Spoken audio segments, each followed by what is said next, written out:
Mesdames et messieurs, bienvenue à votre émission De quoi je me mêle.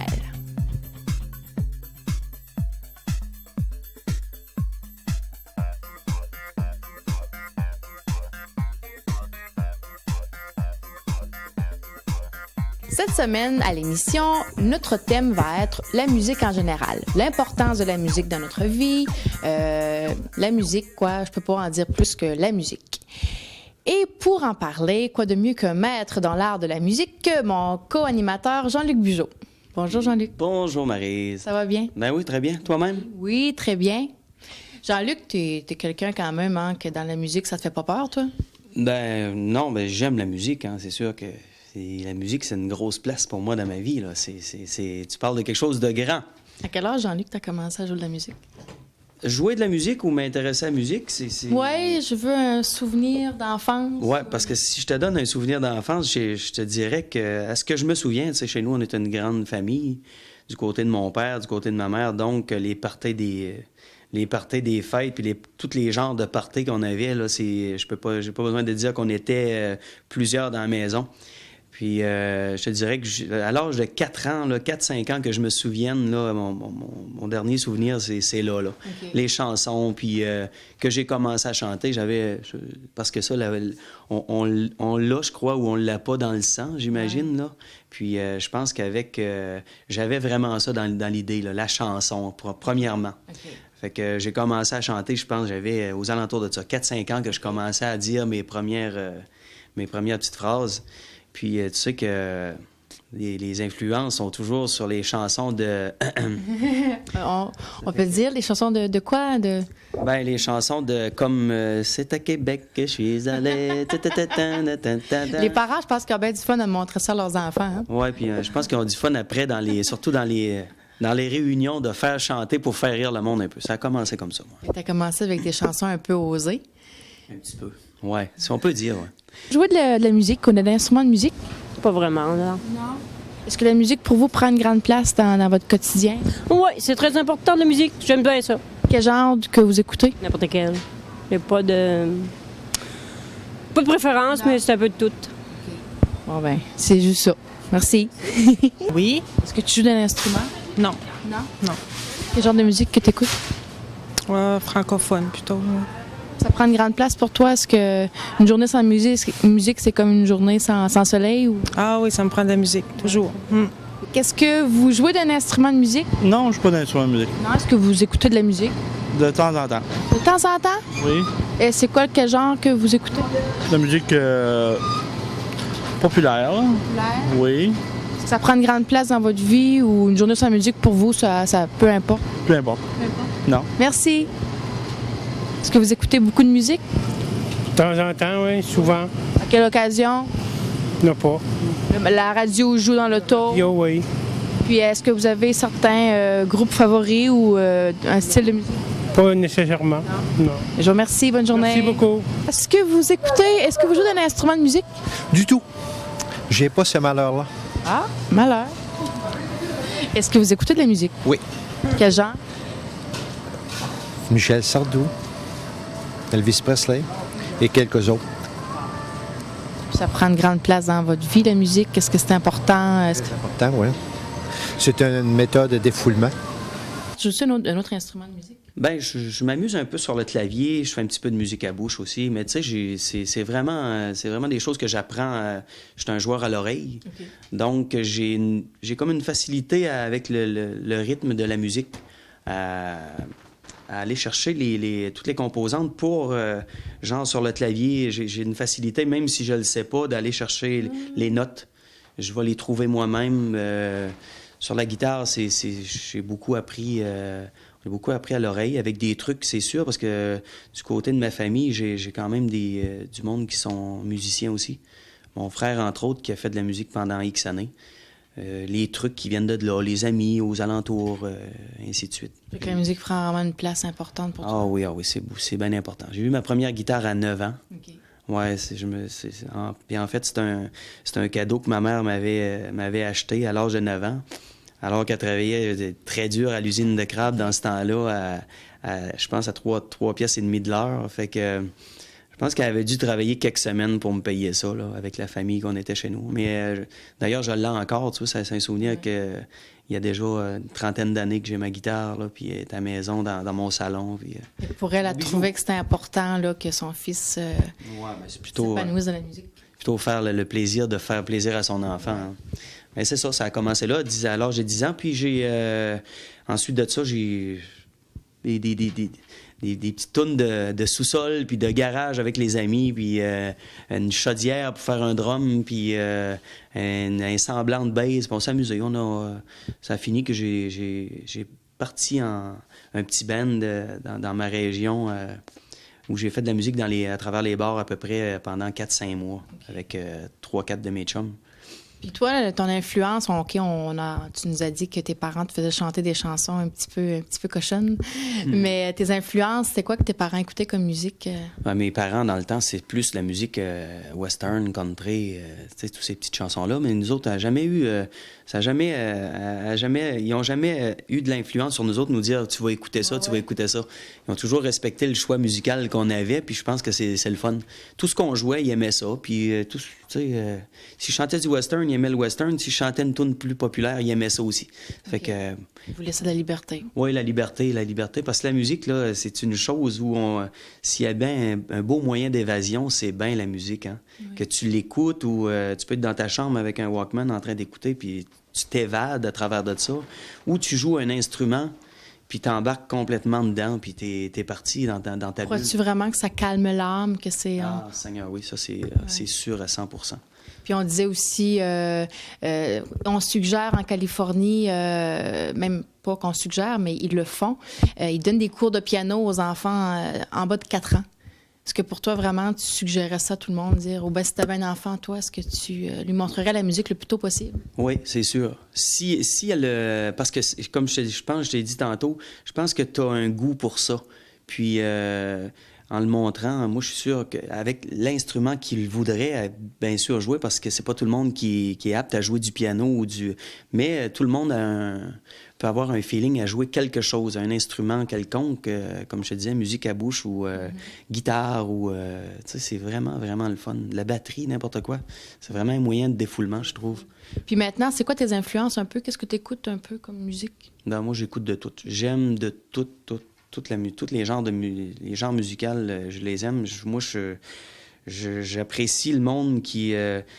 puis, point qu'apprécier, j'ai beaucoup de... Comment je dirais... pas de reconnaissance envers tous ceux qui font des chansons, envers ceux qui s'impliquent pour montrer ce qu'ils veulent ressentir à travers une chanson, ou que ce soit du western, que ce soit du country, du populaire, une tune rock. Et moi, je trouve que toutes les tunes ont de l'influence sur un niveau de personnes différent. C'est un beau moyen de s'exprimer. Ce serait comme pour toi peut-être le moyen préféré que pour t'atteindre, comme un message que ça va t'atteindre? Ou... Ah, ben j'aime bien ça. Vraiment, vraiment, oui. Puis je pense que ça atteint beaucoup de monde aussi, la musique. Ouais. Je pense qu'il y a d'autres gens aussi dans notre entourage que la musique a beaucoup d'importance, parce que tu m'amènes quelque chose cette semaine, comme une chronique. Tu nous as fait... tu es allé faire... comment tu le dis? Tu as voyagé dans les vieux pays, quoi? Oui, des pays d'en haut, plutôt, oui, parce que je vous amène aujourd'hui dans mon petit village, à Saint-Isidore, où il y a quelqu'un qui pratique un métier qui est assez rare, je te dirais, au Québec, quelque chose qui est bien rare, puis un métier qui est super le fun, qui est pas développé, puis cette personne-là, elle le développe à sa façon, puis pas à peu près. Le métier de luthier. Fait qu'on n'en dit pas plus et on va aller voir sur le chemin de Saint-Isidore qu'est-ce qu'on découvre.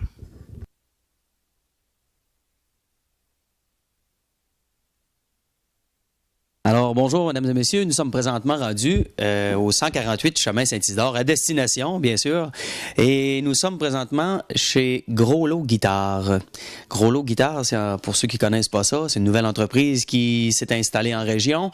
D'où on va rencontrer un monsieur qui pratique un métier qui est très, très rare en Gaspésie et même au Québec, le métier de luthier. Bonjour Daniel, en passant. Bonjour. Ça va bien? Oui, ça va bien, très bien. Dis-moi donc, le métier de luthier pour nos auditeurs, qu'est-ce que c'est? C'est quoi un luthier? Un luthier, ben, en gros, un luthier, c'est, pour commencer, c'est quelqu'un qui fabrique des instruments de musique. qui en répare aussi. C'est peut-être un petit peu même plus que ça, je dirais. Même c'est quelqu'un qui en rêve la nuit, qui en mange dans ses céréales le matin, que sa vie tourne vraiment autour des instruments de musique. C'est un petit peu ça que je fais. Ah oui, mais dis-moi donc, moi j'ai une bonne idée, c'est quoi être luthier, mais ça te vient de où? Ça t'a pas parti de... Ça t'a pas tombé des mains, être luthier? T'avais ça dans le sang? Ou... Non, j'avais pas ça dans le sang. Vraiment, dans la famille, ça, il y en a pas vraiment de ça, là. Ça a presque tombé du ciel un peu. Ça remonte à l'époque du secondaire, si on veut. Oui, ben ça, moi, comme je disais tantôt, la famille, il n'y avait pas de luthier, mais il y avait quand même des musiciens autour. À Saint-Isidore, dans 2 km², on était comme 12 musiciens. Tu sais, il y avait 3 bennes à Saint-Isidore. C'était un petit peu dans cette époque-là que ça a commencé. Moi, j'étais mi-secondaire environ, je me souviens.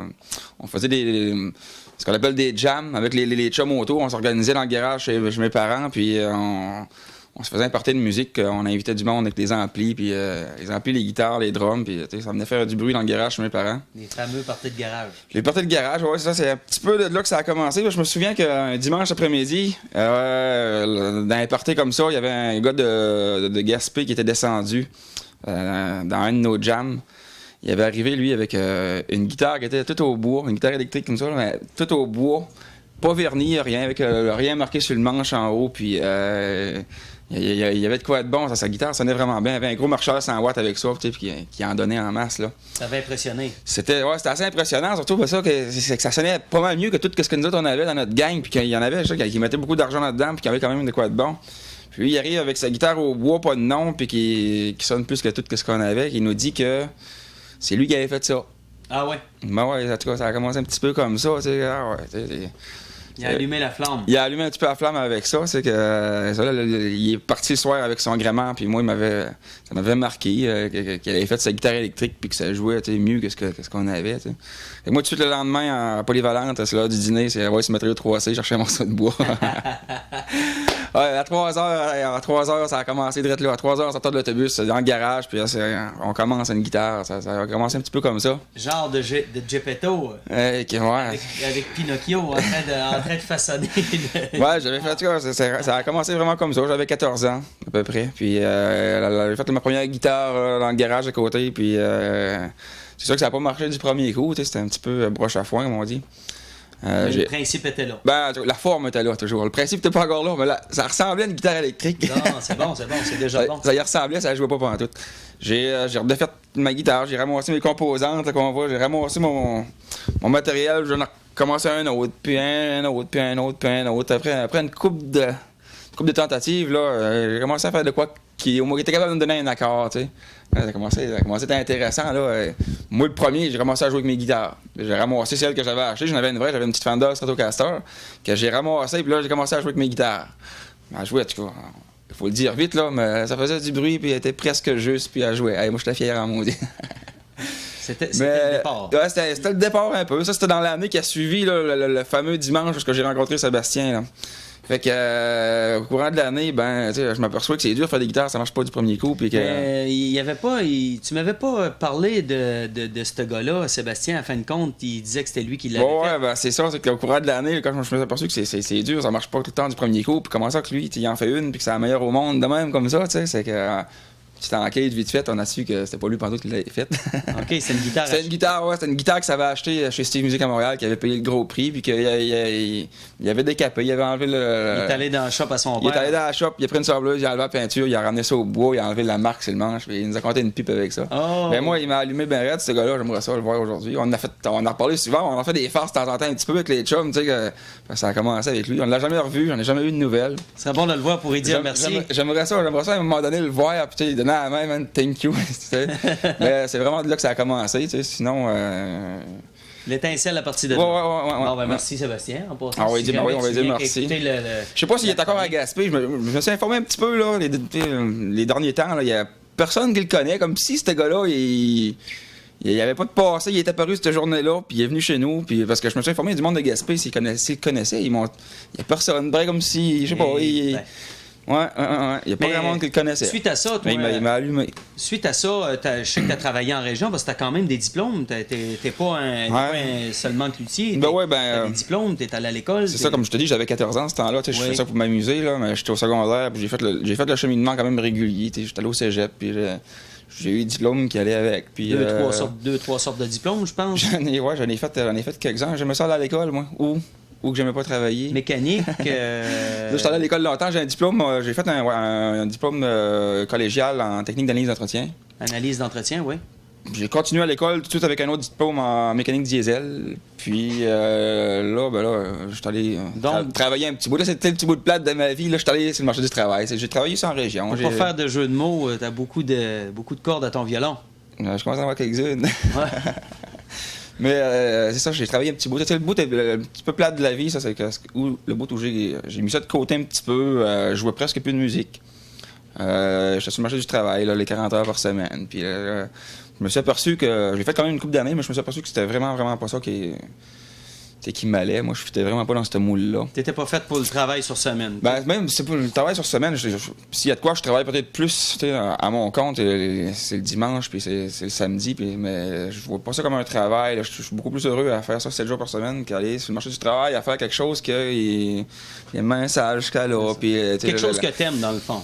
Ouais, ben c'est ça. Je vois même plus ça comme un job. Moi, Mais t'es parti, suite à ça, t'es parti de la région. Ouais, c'est vrai. Vraiment, le marché du travail n'était pas fait pour moi, vraiment. J'étais malheureux là-dedans. J'ai mis ça de côté, puis je suis allé respirer un petit peu à l'extérieur, voir ce qui se passait. T'es allé dans le bas du fleuve, je suis allé à Rivière-du-Loup. Dans le Bas-Saint-Laurent, ouais, je suis allé à Rivière-du-Loup. J'aimais ça aller à l'école. Je me suis réinscrit à l'école. J'ai refait un autre diplôme. J'ai eu un diplôme d'études professionnelles en technique d'usinage. Bon. Puis, en même temps que je retournais à l'école, j'avais beaucoup de temps. Tu sais, à l'école, quand t'as 25 ans, c'est pas comme quand t'en as 15 ou 16. Là, c'est que beaucoup plus sérieux. Tu sais, j'avais beaucoup moins besoin d'étudier. Fait que j'avais beaucoup de temps libre. Je me suis remis à la musique. Je me suis remis à la lutherie parce que là, j'ai vraiment, en faisant le cours, j'ai allumé que, tu sais, technique d'usinage, puis le métier de luthier, là, à quelque part, c'est du métal, du bois, mais il y a beaucoup de précision qui relie ces deux métiers-là aussi, puis j'avais un peu les deux, là. J'ai fait le lien assez vite que si je m'y mets, je peux faire des guitares beaucoup mieux que ce que je faisais avant c'est sûr. Avant mon diplôme, ouais. C'est un petit peu là que j'ai marié les deux. Je suis ressorti de mon diplôme. J'ai regoûté encore un petit peu au marché du travail, mais vraiment pas longtemps pour m'apercevoir que je suis retombé dans le même moule. Pourquoi que je fais ce move-là? Là. J'ai fait 2-3 mois. J'ai fabriqué des pièces pour les motoneiges bombardiers. Fait que ça, j'ai fait pas longtemps. Mais tu me disais... J'ai mis ça vraiment de côté. Je dis, il faut pas que je continue. C'est vraiment... je me retourne d'où c'est que je viens, finalement. J'ai fait le grand saut. J'ai lâché ma job. Je me suis parti en entreprise. Une entreprise de lutherie, dans le fond? Oh, oui, vraiment, je me suis dit, mon produit vaut la peine d'être montré. Ouais, avec ça, tu avais aussi une job en parallèle qui a rapport un peu avec toujours la musique comme technicien de scène aussi, hein? Oui, ben c'est ça, c'est devenu c'est venu un peu en même temps parce que ça, quand j'ai starté le commerce, là, c'est pas évident non plus d'être à l'extérieur, pas connu. En essayant de vendre un produit qui est quand même assez dispendieux, puis que tu n'es pas encore reconnu non plus. Écoute, quand j'ai démarré l'entreprise, j'avais 28 ans. C'est quand même assez dur d'être luthier à 28 ans, puis essayer de faire ta place à côté de Fender, puis de Gibson, puis de Paul Reed Smith. Tu sais, ça veut dire pour le même prix, on peut avoir ces instruments-là. Tu sais. Ça fait que ça a commencé lentement. Ça m'a ouvert une porte aussi. C'est que j'avais besoin de quelque chose d'autre pour vivre. C'est que je me suis dirigé vers la sonorisation, ce qu'on appelle j'étais technicien de scène.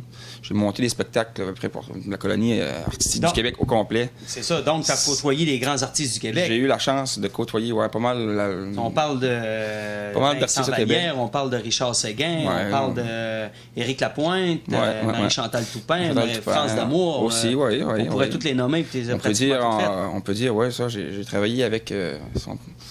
Depuis les 5 dernières années, tous ceux qui ont produit un album, qui ont fait une tournée, qui s'en est suivi, j'ai fait leur spectacle. J'ai eu un rapprochement direct avec ces artistes-là. Ils me connaissent, ils savent que j'existe. C'était ça. le métier de technicien de scène m'a ouvert quand même beaucoup de portes là, dans le milieu artistique québécois. Mais ça t'aide aussi pour aujourd'hui, ce que j'en suis rendu, là, oui, c'est sûr que je peux dire que ça m'a vraiment beaucoup aidé, c'est certain. Pour des futurs contrats aussi. Oui, c'est comme je te dis, ils savent que j'existe, ils savent où ce que je suis, où ce que j'en suis rendu, c'est certain. Ouais. C'est ça, parce que là, à partir de ça, toi, tu as décidé de déménager de Rivière-du-Loup, revenir en Gaspésie, puis t'installer avec ton entreprise. Je suis particulièrement content de ça. Ouais. Oui, hein? Ben oui, en région. Ouais. Puis je sais que l'an passé, t'as eu un local à la vieille usine de l'été passé, oui. Ben, quand je suis arrivé, c'était un petit peu ça aussi, je te dis, qui parce que là aussi, m'a fait faire le grand saut, là, qui m'a fait faire le retour en région, c'est la vieille usine un peu. Là aussi, il passe de grands spectacles. Oui. Beaucoup d'artistes. Beaucoup d'artistes, oui. Encore une bonne... Oui, beaucoup de portes qui sont ouvertes là. Oui. C'est un petit peu ça, comme je te dis, qui m'a ramené ici. C'est que l'été passé, quand je suis arrivé, j'avais un kiosque à la vieille usine. J'ai présenté un petit peu les trucs que je faisais. J'offrais un service de réparation sur place. J'en ai fait tout l'été un peu là-bas.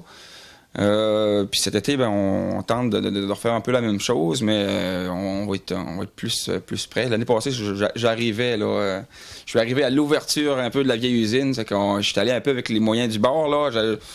Mais cette année, on retente. Plus agressif cette année. Ouais, on retente un peu le coup, puis on va être mieux installé, on va être mieux organisé, on va avoir beaucoup plus de trucs à montrer parce que justement, j'ai mis beaucoup l'accent là, cet hiver, puis le printemps. Puis les semaines qui vont suivre, là, à monter un inventaire de guitares que je vais avoir à présenter cet été à la vieille usine. J'ai une exposition aussi à Toronto qui est au mois d'août. C'est bon. On parle d'une coupe de place, là, ce que je vais être en vue cet été. Ça fait que je travaille fort là-dessus présentement. Parce que tu as quand même fabriqué plusieurs... tu me parlais d'une 60aine de guitares que tu aurais fabriquées. Depuis les dernières années, là, les commerciales, ceux que j'ai vendus là, depuis l'ouverture de mon commerce en 2000, je dois être à peu près à 60. Ouais. Hey, c'est beaucoup. Je n'ai pas répertorié directement, mais environ. C'est bon. Puis tes guitares sont... À 10-12 par année, là, mettons, c'est ça fait à peu près une soixantaine. Je sais que tes guitares sont quand même... ils ont quand même un numéro de série en arrière. Oui, ils sont numérotés, oui. Parce qu'on ne sait jamais, dans 25, dans 50 ans, dans 60 ans, tu pourrais être le Picasso des guitares gros lots. Ça serait le fun. On sait jamais. Ça serait le fun. Peut-être que, peut-être que tu n'auras pas la chance de profiter de ton argent, mais le bon petit garçon qui va avoir investi... Les artistes, c'est souvent ça, ils n'ont pas la chance de profiter. Celui qui va avoir acheté ta guitare, puis il va l'avoir payé à moindre coût, puis elle va valoir peut-être 15 ou 30 fois. Au moins, j'y souhaite, en tout cas. Au moins, tu auras des prières pour dire merci, M. Groslo. Je le souhaite, en tout cas, ceux qui en ont une, là, en tout cas. Je vous le souhaite que ça marche. Si on parle justement de tes guitares que tu as fabriquées, on voit ici, là, c'est ton dernier bébé, ça. Ouais, ça, c'est mon travail de cette semaine, la semaine passée. Celle-là, tu vas avoir souvent. C'est un comparse. Oui. Ouais, celle-là. Ça a été fait pour mon copain de musique. Ouais, c'est là que tu vas avoir la chance de l'entendre souvent. Mon copain J'en suis bien content, c'est un bon résultat. C'est toute une belle guitare. Mesdames et messieurs, vous pouvez voir là, regardez à l'écran, là, pour voir cette belle machine, cette belle guitare, comment est-ce que ça a été fait. C'est incroyable, comment est-ce qu'on peut... en acajou d'Afrique, en passant des fois, ça intéresse le public. Elle est faite en acajou d'Afrique. En acajou d'Afrique. Coupée sur quartier pour faire le corps, puis il y a un plaquage d'un demi-pouce sur le dessus qui est en érable flambé. C'est comme un peu comme genre d'érable piqué, mais encore plus rare, plus dispendieux encore. Donc un bois très rare. Un bois très résistant aussi, un bois rare et résistant. Très dur, Puis on sait que ça sonne. Ça, oui, les guitares là, de bonne qualité, là, souvent, on parle d'acajou, on parle d'érable, on parle de frêne. On est chanceux un peu. Si on exclut l'acajou, puis un petit peu, des fois, l'ébène pour les touches, là, on est chanceux au Canada, au Québec, on est assez choyé. Côté essence de bois, là, justement, le frêne, on parle de Fender, de Gibson, toutes les grosses compagnies, là, c'est le frêne canadien, l'érable canadien, beaucoup. Chanceux, nous, on l'a disponible assez facilement. Donc, Daniel, si je comprends bien, profession luthier, toi, ton but, t'es revenu en région, tu offres le service de réparation, de guitare, de violon, de tous les Un petit peu instruments. n'importe quoi, oui. Je touche un petit peu les batteries. On voit là-bas, j'ai un accordéon, j'ai une contrebasse, je touche un petit peu n'importe quoi. Donc, si on me dit, j'ai une guitare à la maison... les amplis de guitare, les vieux amplis à lampe ou les plus récentes, le transistor aussi, j'ai un petit peu de bagage, un petit peu dans Si on tout me ça. dit, j'ai un vieux instrument à la maison, un vieil instrument, une vieille guitare, J'affectionne les vieilles particulièrement. elle aurait besoin d'être rafraîchie, donc c'est la place. Je les aime un peu collectionneur de ces vieux trucs-là. J'en ai plusieurs des vieux trucs, des vieilles guitares, des vieilles amplis, des vieux effets. Là. J'aime bien ça. C'était les bons trucs qu'il y en a à la maison. Ça vaut le coup des fois de mettre un petit peu de réparation, des trucs de même. Il y a souvent même...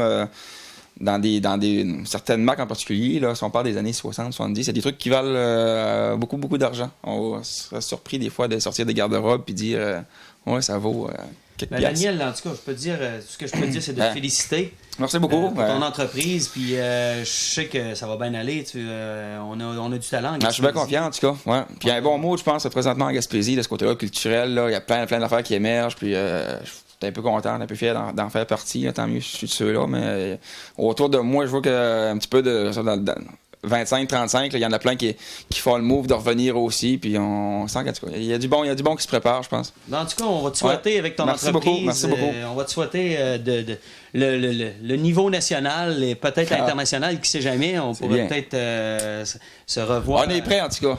C'est sûr que vous êtes prêts. J'en suis convaincu. On est rendu puis, là. j'espère que ça va aller loin avec ton entreprise. En tout cas, mesdames et messieurs, on vient de vous présenter les guitares Gros Lot, Daniel Gros Lot, propriétaire au 148 chemin Saint-Isidore. Et je vous dis, une super de belle entreprise. C'est merveilleux. Il fait du bon travail. Il faut voir les expositions qu'il va faire à la vieille usine cet été. Ouais. Puis, si ça vous tente, n'importe quand, vous pouvez appeler. Si vous avez une réparation, n'importe quoi à faire sur vos instruments, vous voulez vous affectionner un vieil instrument, ben, appelez au 385-2502. Puis, demandez Daniel. Ça va lui faire plaisir, je pense, de vous réparer ça, puis à moindre coût. Puis profitez-en parce que le service de luthier, comme je vous dis, est extrêmement rare. En Gaspésie, c'est pratiquement un des seuls qui est enregistré, qui est connu. Et au Québec, ben il y en a vraiment pas beaucoup. Fait que là-dessus, mesdames et messieurs, je vous dis merci beaucoup. On vous donne rendez-vous pour une prochaine chronique culturelle. Salut tout le monde. Est-ce que tu joues d'un instrument de musique? Aucun. Non? Dans ta famille, est-ce qu'il y en a qui jouent? Oui, mon frère. Oui? Oui. Qu'est-ce que ça t'a apporté pour toi dans ta vie? Ben, disons que moi, j'aurais aimé aussi jouer de la musique. C'est ça que ça m'a apporté dans ma vie. C'est que tout le monde en joue, puis moi, j'en joue pas. Okay. Ouais. Ben, ça me manque. Disons que j'aurais aimé. J'aurais aimé au moins jouer de la guitare, je pense, parce que mon frère Daniel, lui, en joue. Puis mes autres frères en jouent. Puis c'est un instrument qui est le fun. Autant électrique que sèche. Ouais. Puis est-ce que tu écoutes quand même beaucoup de musique? Oui, de tout. Ouais. Autant du jazz, du classique, du blues, du dance, beaucoup plus de dance, par exemple. Country américain, mais pas country français, parce que c'est trop plate. Okay. Excuse le mot, mais c'est ça pareil. Est-ce que tu joues d'un instrument de musique? Non. Non? Est-ce que dans ta famille, il y a des gens qui jouent de la musique? Oui. Ben, il y avait ma grand-mère. Qu'est-ce qu'elle jouait? Elle jouait de l'accordéon. Puis est-ce que ça t'a marqué un peu? Est-ce que tu as des souvenirs de tout ça? C'était important pour toi, la musique? Oui, c'est sûr, c'est important. J'ai aimé ça, puis c'était le fun de l'entendre jouer, vu que c'est une vieille personne. Okay. Puis est-ce que tu écoutes beaucoup de musique dans ta vie, tous les jours? Oui, normalement, tout le temps, en voiture, n'importe quand. Ça me relaxe. Ça te relaxe? Quel genre que tu écoutes? N'importe quoi. N'importe quoi. Puis dans la maison chez vous, est-ce que c'est présent, la musique, ou... Oui, normalement, au repas, là, j'allume tout le temps la radio. Ouais. Je te remercie beaucoup. Ça fait plaisir. Est-ce que vous jouez d'un instrument de musique? Non, je n'ai pas de musique. Dans votre famille? J'ai déjà joué de la musique à bouche. Oui? Pas plus que ça. Oh, on me dit que vous chantez, est-ce que c'est vrai? Non, c'est pas vrai. Même pas un petit peu dans votre douche? Ben non. Puis dans votre famille, est-ce qu'il y a des joueurs de musique? Non, pas tellement. Il n'y a pas tellement de joueurs de musique. Dans ma famille, c'est toutes des personnes qui s'occupent de leur affaire. Puis Il n'y a pas vraiment de musiciens? Non. Est-ce que vous écoutez quand même de la musique? Oui, on aime la musique, certain. Quel genre que vous écoutez? Ah, de tout. Tout le temps? Le country, Céline Dion, toutes les bonnes chanteuses. Là. Ça vous apporte, ça vous détend, la musique? C'est important Oui, c'est très important. Très important. depuis que vous êtes jeune, que vous écoutez? Oui, Ah ben, je vous remercie, bonne journée. Ben, oui, tu joues de la musique? Oui. De quoi tu joues? Ben, de la baisse. Puis, bon, toi, tu joues de la bass. Depuis quand? Depuis quel âge que tu joues de la bass? 14 ans environ. Puis, t'écoutes beaucoup de musique, tu dirais? Ouais. Quel genre que t'écoutes? Plus, oui, du punk. N'importe quoi. Puis, n'importe quand aussi, as-tu des, dans l'auto, chez vous, de la musique pour toi prendre grande place? Dans l'auto chez nous. Merci, Jerry. Merci. Partout. De rien. Quel instrument tu joues? Je joue de la pomme. Hein? Ah! C'est vrai? Non, je joue de la guitare. Depuis quand? Ça, mon Dieu, c'est 20 ans. 20 ans, Ben, plus que ça. Ça doit faire une trentaine d'années. T'as appris ça, tout ça? Ouais. Oui. Tu joues souvent? Dans le temps des fêtes, puis je fais une petite fête, je joue. Non, j'ai joué à Sadaki samedi, là. Ouais. Puis dans ta famille, est-ce que ça joue beaucoup ou t'es le seul musicien? Il y a mon frère qui joue de la guitare aussi, mais moins un petit peu. De quel style un peu? Mon frère ou moi? Les deux, oui. Mon frère, c'est country, moi, c'est n'importe quoi. Bien, merci. Alors, c'est ce qui complète notre émission cette semaine. De quoi je me mêle, on parlait de la musique et de ses influences en général. Et pour aller voir la boutique de Daniel Groslot Guitare, alors c'est à Saint-Isidore. Et pour plus de renseignements, vous pouvez contacter Jean-Luc au Lys Santé. Et je vous souhaite encore une bonne semaine et à la semaine prochaine.